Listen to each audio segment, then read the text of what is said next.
Hi എല്ലാവർക്കും നമസ്കാരം. നമ്മുടെ പുതിയൊരു വ്ളോഗിലേക്ക് എല്ലാവർക്കും സ്വാഗതം. അപ്പോൾ ഇന്നത്തെ നമ്മുടെ വീഡിയോ വീക്കെൻഡിലെ വിശേഷങ്ങളാണ്. അപ്പോൾ ഞാനൊരു കമ്മ്യൂണിറ്റി പോസ്റ്റ് ഞാൻ ഇട്ടിട്ടുണ്ടായിരുന്നു. ഇന്നലെയാണ് ശരിക്കും ഈ വീഡിയോ വരേണ്ടത്. അപ്പോൾ എനിക്ക് തീരെ സുഖമില്ലാത്തതുകൊണ്ടാണ് ഞാൻ ഇന്ന് ആ വീഡിയോ പോസ്റ്റ് ചെയ്യുന്നത്. അപ്പോൾ എല്ലാവരും സുഖമായിട്ടിരിക്കുമല്ലേ. അപ്പോൾ നമുക്ക് വീഡിയോയിലേക്ക് പോകാം. സാറ്റർഡേ രാവിലെ കുക്കിങ്ങും കാര്യങ്ങളൊക്കെ കഴിഞ്ഞതിന് ശേഷമാണ് ഞാൻ ലോങ് വീഡിയോ എടുത്തിട്ടുള്ളത്. അപ്പോൾ രാവിലത്തെ റൊട്ടീന് ഞാൻ മെയിനായിട്ട് ഷോർട്സ് ആയിട്ടാണ് ഇടുന്നത്. അപ്പോൾ നിങ്ങൾ നമ്മുടെ ഷോർട്സ് ഒന്നും കണ്ടിട്ടില്ലെങ്കിൽ ഒന്ന് കണ്ടു നോക്കണേ. പിന്നെ അതുപോലെ തന്നെ നമ്മുടെ ചാനൽ കാണുന്നവർ എന്തായാലും കാണുന്ന ആൾക്കാർ ഒരു കമൻറ്റ് എന്തെങ്കിലും ഒന്ന് ഇട്ടേക്കണം കേട്ടോ. എന്നാലല്ലേ നമുക്ക് വീഡിയോസ് ഇനി കൂടുതലായിട്ട് ചെയ്യാനായിട്ട് തോന്നുള്ളൂ. അപ്പോൾ സാറ്റർഡേ രാവിലെ കുക്കിങ്ങും കാര്യങ്ങളും എല്ലാം കഴിഞ്ഞതിന് ശേഷം ഞാൻ എന്തായാലും ഹസ്ബൻഡിന് ലീവാണ്. അപ്പോൾ ഇന്നെന്തായാലും കുറച്ച് അധികം സമയം നമുക്ക് ഒഴിവുണ്ട്. അതുകൊണ്ട് രാവിലെ തന്നെ തുണികളൊക്കെ ഒന്ന് മടക്കി വയ്ക്കാമെന്ന് വിചാരിച്ചു. അപ്പോൾ ഞങ്ങളുടെ അടുത്ത് ഈ ഒരു വലിയ ബ്യൂറോയും ഈ ചെറിയൊരു അലമാരയാണ് ഉള്ളത്. അപ്പോൾ ഈ ചെറിയ ഷെൽഫിലാണ് എൻ്റെ തുണികൾ വയ്ക്കുന്നത്. അപ്പോൾ വലിയ ഷെൽഫിൽ ഞങ്ങളുടെ എല്ലാവരെയും തുണികളുണ്ട്. എൻ്റെ സാരിയൊക്കെയാണ് മെയിനായിട്ട് വെച്ചേക്കുന്നത്. അപ്പോൾ ഞാനിങ്ങനെ 6 മാസത്തിലൊരിക്കൽ ഇതുപോലെ തുണികൾ പഴയതെല്ലാം എടുത്ത് ഓർഫനേജിൽ നിന്ന് ആൾ വരും. അപ്പോൾ അവർക്ക് കൊടുക്കും. പിന്നെ തീരെ കൊള്ളാത്തതൊക്കെ എടുത്ത് കളയും. അങ്ങനെ ഒരുപാട് ഞാനിങ്ങനെ തുണികൾ ഇങ്ങനെ വീട്ടിൽ കൂട്ടിയിട്ടേക്കത്തില്ല കേട്ടോ. അപ്പോൾ അതെല്ലാം അടുക്കി പെറുക്കിയൊക്കെ വെച്ചതിന് ശേഷം ആവശ്യമില്ലാത്തതൊക്കെ ഒരു കവറിലേക്ക് മാറ്റിയിട്ടുണ്ട്. അത് കഴിഞ്ഞിട്ട് രാവിലെ കുക്കിംഗ് എല്ലാം കഴിഞ്ഞല്ലോ. അപ്പോൾ ഞാൻ ഓർത്തു എന്തായാലും ഇന്ന് ഹെയർ കട്ട് ചെയ്യാമെന്ന് വിചാരിച്ചു. ശരിക്കും ഞാൻ നമ്മുടെ ചെന്നൈയിൽ നിന്ന് അങ്ങനെ കട്ട് ചെയ്തിട്ടില്ല, ആമിക്കും അങ്ങനെ ചെയ്തിട്ടില്ല. ഞാൻ സ്വന്തമായിട്ടാണ് എൻ്റെ മുടി വെട്ടിക്കൊണ്ടിരുന്നത്. ഇല്ലെങ്കിൽ മെയിനായിട്ട് ഞാൻ നാട്ടിൽ പോകുമ്പോഴാണ് ഇത് ചെയ്യുന്നത്. അപ്പോൾ എന്തായാലും ഇപ്രാവശ്യം ആദ്യമായിട്ട് ഒന്ന് ട്രൈ ചെയ്ത് നോക്കാമെന്ന് വിചാരിച്ചിട്ട് അങ്ങനെ വന്നതാണ്. കുറേ പാർലറുകൾ ഇങ്ങനെ അന്വേഷിച്ച് നടന്നായിരുന്നു. അവസാനം ആമിയുടെ സ്കൂളിൻ്റെ അടുത്തൊരു പാർലർ കിട്ടി. അപ്പോൾ നല്ല അടിപൊളിയായിട്ടാണ് അവർ ചെയ്ത് തന്നിട്ടുണ്ടായിരുന്നത്. നന്നായിട്ട് തന്നെ ഹെയർ കട്ട് ചെയ്ത് തന്നു. ആമിക്ക് ജസ്റ്റ് ഒന്ന് ട്രിം ചെയ്തതിന് ശേഷം ഒന്ന് ബേബി കട്ട് ഒന്ന് ഫ്രണ്ടിലേക്ക് ഒന്ന് ആക്കി തന്നു. പിന്നെ എൻ്റെ മുടി ഇതുപോലെ ലെയർ കട്ടാണ് ചെയ്യാനായിട്ട് പറഞ്ഞിട്ടുണ്ടായിരുന്നത്. അപ്പോൾ എൻ്റെത് ഇങ്ങനെ ചുരുണ്ട മുടി ആയതുകൊണ്ട് അവരെന്നോട് പറഞ്ഞത് ലെയർ അല്ലെങ്കിൽ ഫെദർ കട്ട് ചെയ്യാനാണ് പറഞ്ഞിട്ടുണ്ടായിരുന്നത്. അപ്പോൾ എനിക്ക് ലെയർ കട്ട് ചെയ്യണമെന്ന് കുറേ നാളത്തെ ആഗ്രഹമാണ്. അങ്ങനെയാണ് പിന്നെ ഇത് തന്നെ ചെയ്തത്. മാത്രമല്ല എനിക്ക് വി കട്ട് ചെയ്യാനായിരുന്നു ഞാൻ പോയിട്ടുണ്ടായിരുന്നത്. പക്ഷേ വി കട്ടിനേക്കാളും യു കട്ടാണ് നല്ലതെന്ന് പറഞ്ഞു. ഇല്ലാന്നുണ്ടെങ്കിൽ ലെയറോ ഫെദറോ ചെയ്യാനായിട്ട് പറഞ്ഞു. അങ്ങനെയാണ് ലെയർ ചെയ്തത്. അപ്പോൾ എങ്ങനെ ഉണ്ടെന്നുള്ളതൊന്ന് കമൻറ്റിൽ ഇട്ടിരുന്നാൽ മതി. ഞാൻ ഇതിൻ്റെ ഷോർട്സൊക്കെ ഇട്ടിട്ടുണ്ടായിരുന്നു. അപ്പോൾ ഇവിടെ ഇങ്ങനെ ഹെയറൊക്കെ സെറ്റ് ചെയ്ത് തരാൻ വേണ്ടിയിട്ട് ബ്ലോ ഡ്രൈ ഒക്കെ ചെയ്ത് തരും. അപ്പോൾ നല്ല അടിപൊളിയായിട്ട് സെറ്റ് ചെയ്തൊക്കെ ഇട്ട് തന്നു. പിന്നെ ഷാമ്പു ഇടുമ്പോഴത്തേനാണ് നന്നായിട്ട് കിടക്കുകയുള്ളൂ. സ്ട്രൈറ്റനിങ് എന്നല്ല ചെയ്തിട്ടുള്ളത്. കുറച്ച് പേര് ചോദിച്ചിട്ടുണ്ടായിരുന്നു സ്ട്രൈറ്റനിങ് ചെയ്തോന്ന്. സ്ട്രൈറ്റനിങ്ങും സ്മൂത്തനിങ്ങും ഒന്നും ചെയ്തിട്ടില്ല, ജസ്റ്റ് ഹെയർ കട്ടാണ് ചെയ്തത്. പിന്നെ സൺഡേ രാവിലെയാണ് വീഡിയോ എടുത്തിട്ടുള്ളത്. രാവിലെ തന്നെ ഞാൻ എഴുന്നേറ്റ് കിച്ചണിലേക്ക് വന്നപ്പോഴത്തേന് ആമിയും കൂടെ എന്നോടൊപ്പം വന്നു. അപ്പോൾ തലേ ദിവസം ഞാൻ ദോശമാവ് അരച്ച് വെച്ചിട്ടുണ്ടായിരുന്നു. അതൊക്കെ എടുത്തൊന്ന് പാത്രങ്ങളിലേക്ക് മാറ്റിയിട്ടുണ്ട്. അപ്പോൾ ഞാനിപ്പോൾ നൈറ്റ് 10 മണിക്ക് ശേഷമാണ് മാവ് അരയ്ക്കുന്നത്. അതാകുമ്പോഴത്തേനും ഒരുപാട് അങ്ങോട്ട് പുളിച്ച് പോകത്തില്ല കേട്ടോ. പിന്നെ അത് കഴിഞ്ഞിട്ട് ഞാൻ ഹെയർ ഓയിലിന് വേണ്ടിയിട്ടുള്ള മരുന്നിൽ ഇതുപോലെ എണ്ണ ഒഴിച്ച് വയ്ക്കുന്നുണ്ട്. അപ്പോൾ ചക്കിലാട്ടിയ നല്ല വെളിച്ചെണ്ണയാണ് ഒഴിക്കേണ്ടത്. അപ്പോൾ ഇതിങ്ങനെ ഈ മരുന്നിൽ ഒഴിച്ച് ഒരാഴ്ച അല്ലെങ്കിൽ 2 ആഴ്ച നല്ല വെയിലത്ത് വെച്ചേക്കുവാണെങ്കിൽ ഇതിൻ്റെ കളറൊന്ന് മാറി റെഡ് കളറിലായിട്ട് വരും. അതിനുശേഷം നമുക്ക് ഉപയോഗിച്ച് തുടങ്ങാം. അപ്പോൾ ഞാൻ വർഷങ്ങളായിട്ട് ഈ എണ്ണയാണ് യൂസ് ചെയ്യുന്നത്. മാർക്കറ്റിലൊക്കെ അവൈലബിൾ ആണ്, നാട്ടിലൊക്കെ കിട്ടുന്നതാണ് കേട്ടോ. പിന്നെ അത് കഴിഞ്ഞിട്ട് പാത്രങ്ങളൊക്കെ കഴുകിയതുണ്ടായിരുന്നു, അതൊക്കെ എടുത്ത് വെച്ചു. പിന്നെ രാവിലെ തന്നെ കുളിയൊക്കെ കഴിഞ്ഞിട്ടുണ്ട്. അപ്പോൾ രാവിലെ കിച്ചണിൽ കയറുമ്പോഴത്തേനും ചൂടായതുകൊണ്ട് രാവിലെ തന്നെ ഞാൻ കുളിക്കും. പിന്നെ അത് കഴിഞ്ഞിട്ട് അത് കഴിഞ്ഞിട്ട് പാത്രങ്ങളെല്ലാം അടുക്കി പറക്കി വെച്ചു. പിന്നെ അത് കഴിഞ്ഞിട്ട് ഹസ്ബൻഡിനെ കൊണ്ട് ഞാൻ തേങ്ങയൊക്കെ ഒന്ന് പൊട്ടിച്ചെടുക്കുന്നുണ്ട്. എനിക്ക് തേങ്ങ പൊട്ടിക്കാനും ചിരകാനും ഒക്കെ ഭയങ്കര മടിയാണ്. അപ്പോൾ അതുകൊണ്ട് തന്നെ പൊട്ടിക്കുന്ന സമയത്ത് ഹസ്ബൻഡ് ഉണ്ടെങ്കിൽ ഹസ്ബൻഡിനെ കൊടുക്കും. അത് കഴിഞ്ഞിട്ട് ഞാനത് ഒരുപാട് അങ്ങോട്ട് ചിരകി ഫ്രിഡ്ജിൽ സൂക്ഷിച്ച് വയ്ക്കുകയാണ് ചെയ്യുന്നത്. പിന്നെ ഇതിനിടയിൽ ഒരു ജിഞ്ചർ ടീയും അതുപോലെ തന്നെ ബ്ലാക്ക് ടീ ഒക്കെ ഇട്ട് കുടിച്ചു. അപ്പോൾ ഹസ്ബൻഡിന് വേണ്ടിയിട്ടാണ് ജിഞ്ചർ ടീ ഇട്ടത്. അപ്പോൾ എൻ്റെ അനിയൻ നൈജീരിയയിൽ നിന്ന് വന്നപ്പോഴത്തേനും കൊണ്ടുവന്നതായിരുന്നു ആ പാക്കറ്റ്. ഇപ്പോൾ മിക്കവാറും ദിവസങ്ങളിൽ ഹസ്ബൻഡിന് വേണ്ടിയിട്ട് ഇതാണ് ഇട്ട് കൊടുക്കുന്നത് കേട്ടോ. രാവിലെ ഒന്നുമില്ല, പാക്കറ്റ് പൊട്ടിച്ചിട്ട് നല്ല തിളച്ച വെള്ളം ഒഴിച്ചാൽ മതി. എന്നിട്ട് നന്നായിട്ടൊന്ന് കലക്കിയിട്ട് കുടിച്ചാൽ മതി. അതിൽ തന്നെ ഷുഗറും എല്ലാം ഉണ്ട്. പിന്നെ അത് കഴിഞ്ഞിട്ട് ബ്രേക്ക്ഫാസ്റ്റിനുള്ള കാര്യങ്ങളൊക്കെ ചെയ്യുന്നുണ്ട്. അപ്പോൾ നമ്മുടെ ദോശമാവിൽ ദോശയൊക്കെ ഉണ്ടാക്കി.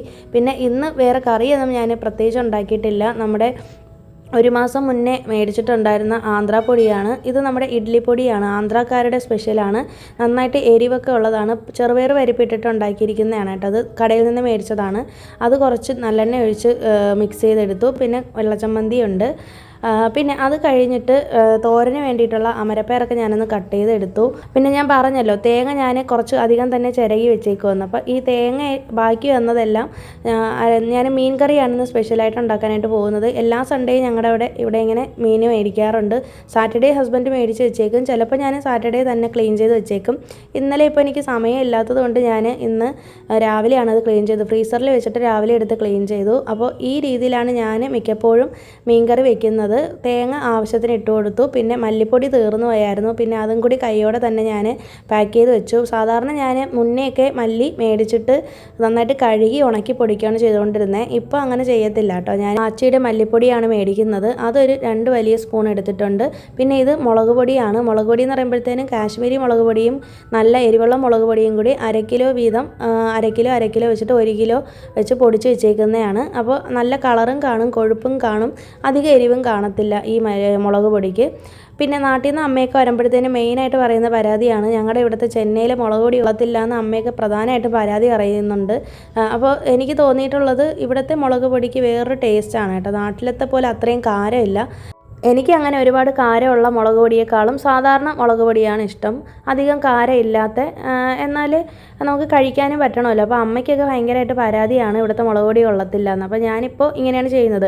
1/2 കിലോ കാശ്മീരി മുളക് പൊടിയും 1/2 കിലോ എരിവുള്ള മുളക് പൊടിയും കൂടി ഇട്ടിട്ട് മില്ലിൽ കൊടുത്തിട്ട് അരപ്പിക്കുകയാണ് ചെയ്യുന്നത്, പൊടിപ്പിച്ചെടുക്കുകയാണ് ചെയ്യുന്നത്. പിന്നെ ഞാൻ ഇതിനിടയിൽ നമ്മുടെ അമരപ്പയറൊക്കെ കട്ട് ചെയ്ത് വെച്ചിട്ടുണ്ടായിരുന്നല്ലോ, അതൊക്കെ ഒന്ന് എടുത്ത് തോരനും വെക്കാൻ വേണ്ടിയിട്ട് നന്നായിട്ട് കടുക് താളിച്ചതിന് ശേഷം അതൊന്ന് ഇട്ട് കൊടുത്ത് പിന്നെ കുറച്ച് വെള്ളം ഒഴിച്ചു കൊടുത്തിട്ടുണ്ട്. അപ്പോൾ അമരപ്പയർ നന്നായിട്ട് വേവണമെന്നുണ്ടെങ്കിൽ ഇതുപോലെ നന്നായിട്ട് വെള്ളം ഒഴിച്ചു കൊടുക്കണം, എന്നാലേ വേവുള്ളൂ. പിന്നെ ആവശ്യത്തിന് ഉപ്പും കൂടി ഇട്ട് കൊടുത്ത് കുറച്ച് മഞ്ഞൾപ്പൊടി ഇട്ടിട്ട് അവിടെ അടച്ച് വെച്ചിട്ടുണ്ട്. പിന്നെ ഇനിയാണ് ഞാൻ മീനൊക്കെ ക്ലീൻ ചെയ്യാനായിട്ട് പോകുന്നത്.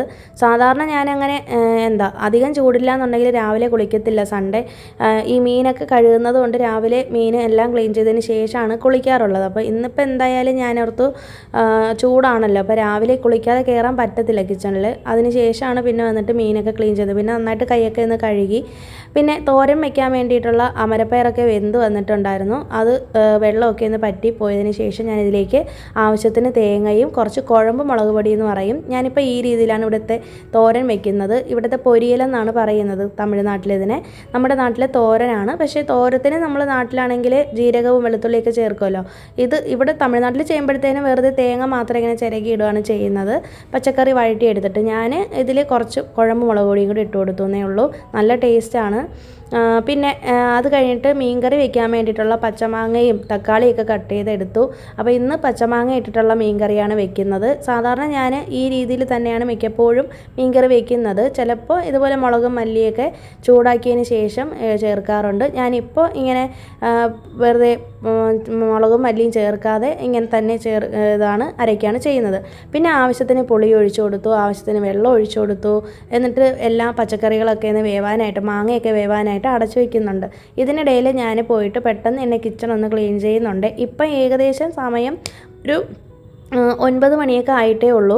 അപ്പോൾ 10 മണിക്കുള്ളിൽ എൻ്റെ കിച്ചൺ പരിപാടികളെല്ലാം കഴിയണമെന്നാണ് എൻ്റെ ഒരു ടാർഗറ്റ്. അപ്പോൾ രാവിലെ 10 മണിക്കുള്ളിൽ ഞാൻ കിച്ചണിൽ നിന്ന് ഇറങ്ങിക്കഴിഞ്ഞാൽ പിന്നെ ഞാൻ കയറുന്നത് രാത്രിയായിരിക്കും. എപ്പോഴും നമ്മളിങ്ങനെ കിച്ചണിൽ കിടന്ന് ജോലി ചെയ്യുമ്പോഴത്തേനും ഭയങ്കരമായിട്ട് അസ്വസ്ഥതയാണല്ലേ. അപ്പോൾ ഇപ്പോൾ സൺഡേ ആയാലും സാറ്റർഡേ ആയാലും മൺഡേ ആയാലും ഒക്കെ ഞാനിപ്പോൾ രാവിലെ തന്നെ പണികളെല്ലാം ചെയ്ത് തീർക്കാനായിട്ട് നോക്കും. മെയിനായിട്ട് ചൂട് തന്നെയാണ് കാരണം. ഇവിടെ മഴയൊന്നും കിട്ടുന്നില്ല. നന്നായിട്ട് മഴക്കോളൊക്കെ വന്നിട്ടുണ്ടായിരുന്നെങ്കിലും പക്ഷേ ഇപ്പോൾ മഴ പെയ്തിട്ടില്ലായിരുന്നു. ഭയങ്കര ചൂടാണ്. ഞാനിപ്പോൾ ഈ വോയിസ് കൊടുക്കുന്ന സമയത്ത് പോലും ഭയങ്കരമായിട്ട് വിയർത്ത് ഒഴുകുവാണ്. പിന്നെ മീൻ കഷ്ണങ്ങളൊക്കെ ഇതിൻ്റെ അരപ്പൊക്കെ ഒന്ന് തിളച്ച് വന്നതിന് ശേഷം ഇട്ട് കൊടുത്തു. പിന്നെ മീനൊന്ന് റെഡിയായി വന്നതിന് ശേഷം ഇതിലേക്ക് പച്ച വെളിച്ചെണ്ണയും കറിവേപ്പിലേക്ക് ഇട്ടൊന്ന് ഇളക്കി ഒന്ന് തൂവി ഒന്ന് അടച്ചെടുത്തിട്ടുണ്ട്. പിന്നെ ഞങ്ങൾ ഉച്ചയ്ക്ക് ഭക്ഷണം കഴിച്ചതിന് ശേഷം ഒരു 3 മണി ആയപ്പോഴത്തേന് റെഡിയായി ഞങ്ങൾ പുറത്ത് പോകാനായിട്ട് പോകുന്നുണ്ട്. അപ്പോൾ ഞാൻ പറഞ്ഞല്ലോ ഇന്ന് കുറച്ച് പരിപാടികളുണ്ടെന്ന്. അപ്പോൾ ആദ്യം നമ്മൾ നേരെ പോയത് ശരവണയിലേക്കാണ്. അപ്പോൾ ഹസ്ബൻഡിൻ്റെ ലാപ്ടോപ്പ് ബാഗ് ഇങ്ങനെ പൊട്ടിപ്പോയായിരുന്നു. ഞങ്ങൾ ലാസ്റ്റ് ഊട്ടിയിൽ പോയ സമയത്താണ് ഇങ്ങനെ അത് പൊട്ടിപ്പോയത്. അപ്പോൾ എന്തായാലും പുതിയതൊരെണ്ണം മേടിക്കണമായിരുന്നു. പിന്നെ എൻ്റെ സ്ലിംഗ് ബാഗും സിപ്പിൻ്റെ ആ ഒരു സൈഡൊന്ന് കീറിപ്പോയിട്ടുണ്ട്. അപ്പോൾ അത് തയ്ച്ചെടുക്കാനൊന്നും പറ്റുന്നില്ല. അതുകൊണ്ട് എന്തായാലും ഒരെണ്ണം മേടിക്കാമെന്ന് വിചാരിച്ചു. പിന്നെ ഞങ്ങളിപ്പോൾ മാസ്ക് ഇട്ടിട്ടാണ് നടക്കുന്നത്. എപ്പോഴും അങ്ങനെ തന്നെയാണ്. മെയിനായിട്ട് എൻ്റെ മുഖത്ത് ഇങ്ങനെ പുറത്ത് പോകുമ്പോഴത്തേന് നന്നായിട്ട് പിമ്പിൾസ് വരുന്നുണ്ട്. പിന്നെ സൺസ്ക്രീനൊക്കെ ആവശ്യത്തിൽ കൂടുതൽ തന്നെ തേച്ചിട്ടൊക്കെയാണ് പോയത്. എന്നാലും ചൂട് കാരണം കൊണ്ടാണ് മാസ്കൊക്കെ വെക്കുന്നത്. അപ്പോൾ എൻ്റെ മാസ്ക് അഴിച്ചപ്പോഴത്തേനും മനസ്സിലാവുന്നുണ്ടായിരിക്കും എൻ്റെ മുഖത്തെ പിമ്പിൾസ്. പിന്നെ ഞങ്ങൾ നേരെ വന്നിട്ടുള്ളത് നമ്മുടെ അണ്ണാനഗർ ടവറിലേക്കാണ്. അപ്പോൾ ടവറിൽ വന്നിരിക്കാനായിട്ട് ഭയങ്കര രസമാണ്. ഇവിടുത്തെ ഒരു പ്രത്യേകത എന്ന് പറയുമ്പോഴത്തേനും നല്ല പച്ചപ്പും ഹരിതാപവും ഒരുപാട് മരങ്ങളും ഒക്കെയാണ്. പിന്നെ അതിനോടൊപ്പം തന്നെ ഇവിടെ നമ്മുടെ ടവറിൽ ഇളയരാജയുടെ പഴയ മ്യൂസിക്കൊക്കെ ഇട്ടേക്കും. ഇൻസ്ട്രുമെൻറ്റ് മ്യൂസിക്സ് ഉണ്ടല്ലോ, ഭയങ്കര രസമാണ് കേൾക്കാനായിട്ട്, നല്ലൊരു വൈബാണ്. അപ്പോൾ ഇവിടെ വന്നിരുന്നാൽ ടൈം പോകുന്നതേ അറിയത്തില്ല. ഞങ്ങൾ മാക്സിമം പുറത്ത് പോകാൻ തോന്നുന്ന ദിവസങ്ങളിൽ ഇങ്ങോട്ടേക്കാണ് കൂടുതലായിട്ടും വരുന്നത്. ഞങ്ങൾക്കിവിടെ അടുത്താണ് വീട്ടിൽ നിന്ന്. അപ്പോൾ ഈ ടവറിൻ്റെ മേലെ കയറാനൊക്കെ പറ്റും. ഞങ്ങൾ ഒരുപാട് തവണ കയറി കണ്ട് ഞങ്ങൾക്ക് മടുത്തു പോയി. അപ്പോൾ ഇപ്പോൾ അങ്ങനെ അധികം മേലോട്ട് കയറത്തില്ല കേട്ടോ. താഴെയൊക്കെ നിന്ന് ഇങ്ങനെ പാർക്കിലൊക്കെ ഒന്ന് നടക്കാറാണ് ഉള്ളത്. അപ്പോൾ ഞങ്ങൾ ശരവണയിൽ നിന്ന് ബാഗൊക്കെ മേടിച്ചിട്ട് പാഴ്സൽ കവറും കൊണ്ടാണ് വരുന്നത്. അപ്പോൾ ഇനി ഞങ്ങൾ നേരെ ഇവിടെ വന്നിരുന്നപ്പോഴത്തേനും നന്നായിട്ട് ചൂട് കൊണ്ട് ഇരിക്കാൻ പറ്റാഞ്ഞതുകൊണ്ട് ഞങ്ങൾ പുറത്ത് പോയിട്ട് ഒരു എന്തെങ്കിലും ദാഹം ആയതുകൊണ്ട് എന്തെങ്കിലും കുടിക്കാമെന്ന് വിചാരിച്ചിട്ട് അങ്ങനെ വന്നതാണ്. അപ്പോൾ എനിക്കും ആമിക്കും ഗോലി സോഡയാണ് എടുത്തിട്ടുള്ളത്. ഞാനിപ്പോൾ പുറത്ത് പോകുമ്പോഴത്തേനും കൂടുതലായിട്ടും ഗോലി സോഡയെ കുടിക്കാറുള്ളൂ. അങ്ങനെ വേറെ ചായയും കാര്യങ്ങളൊന്നും ഞാൻ പൊതുവേ അങ്ങനെ കുടിക്കാറില്ല. പിന്നെ ഇപ്പോൾ തീരെയും കുടിക്കാറില്ല. ഹസ്ബൻഡിന് ഇന്ന് കരിപ്പൊട്ടി കാപ്പിയാണ് മേടിച്ചത്. കാരണം എന്ന് വെച്ചിട്ടുണ്ടെങ്കിൽ പുള്ളിക്ക് തൊണ്ടവേദനയാണെന്ന് ഞാൻ പറഞ്ഞല്ലോ, അതുകൊണ്ടാണ്. അങ്ങനെ ഞങ്ങൾ അവിടെ നിന്ന് അതൊക്കെ മേടിച്ചുകൊണ്ട് വന്ന് നേരെ പാർക്കിൽ വന്നിരുന്ന് അതൊക്കെ കുടിച്ചതിന് ശേഷം പിന്നെ നേരെ ഞങ്ങൾ VR മാളിലേക്ക് വന്നിട്ടുണ്ട്. അപ്പോൾ ഇങ്ങോട്ടേക്ക് വന്നപ്പോഴത്തേനും നല്ല കാറ്റും നല്ല ക്ലൈമറ്റും ഒക്കെ ആയിരുന്നു. മഴ വരുന്നത് പോലെയൊക്കെ ഉണ്ടായിരുന്നു, പക്ഷേ മഴ പെയ്തില്ല. പിന്നെ ഇവിടെ വന്നപ്പോഴത്തേനും മെക്ഡൊണാൾഡ്സിലേക്ക് കയറിയിട്ട് ഒരു ചിക്കൻ നഗറ്റ്സ് മേടിച്ചു. സാധാരണ ഞങ്ങൾ ഇതൊന്നും കഴിക്കാറുള്ളതല്ല, വല്ല ആണ്ടിലൊരിക്കലാണ് കഴിക്കുന്നത്. അപ്പോൾ ഇന്നിപ്പോൾ ഹസ്ബൻഡാണ് പറഞ്ഞത് നമുക്കിത് മേടിക്കാമെന്ന്. പിന്നെ ഞാനങ്ങനെ അധികം ഫ്രൈഡ് ഐറ്റംസ്, പ്രത്യേകിച്ച് ചിക്കൻ ഐറ്റംസ് പുറത്തുനിന്ന് അങ്ങനെ നമ്മൾ കഴിക്കാറില്ല. ചിക്കൻ അങ്ങനെ ആമിക്കും അധികം കൊടുക്കാറില്ല. പിന്നെ ഇന്നങ്ങനെ കുറേ നാളുകൾക്ക് ശേഷം മേടിച്ചു. അത് വാങ്ങി കഴിച്ചതിന് ശേഷം പിന്നെ ഹസ്ബൻഡ് ഇതിനിടയിൽ അവിടെ ഇരുന്നിട്ട് സിനിമയ്ക്ക് വേണ്ടിയിട്ട് ടിക്കറ്റ് ബുക്ക് ചെയ്തിട്ടുണ്ടായിരുന്നു. അങ്ങനെ സിനിമയ്ക്ക് കയറി, ഇംഗ്ലീഷ് മൂവിക്കാണ് കയറിയത്. പിന്നെ അതൊക്കെ കഴിഞ്ഞിട്ട് വീട്ടിലെത്തിയപ്പോഴത്തേനും 10-10:30 ആയി, രാത്രിയായി. പിന്നെ ഞാൻ ശരവണയിൽ നിന്ന് മേടിച്ചിട്ടുള്ള ബാഗ് ഇതാണ്. അപ്പോൾ സ്ലിംഗ് ബാഗാണ് ഞാൻ കൂടുതലായിട്ട് യൂസ് ചെയ്യുന്നത്. സാധാരണ എൻ്റെ ഹാൻഡ് ബാഗ് ഞാൻ ആമിക്ക് 1 വയസ്സാവുന്നവരെയാണ് യൂസ് ചെയ്തിട്ടുള്ളൂ.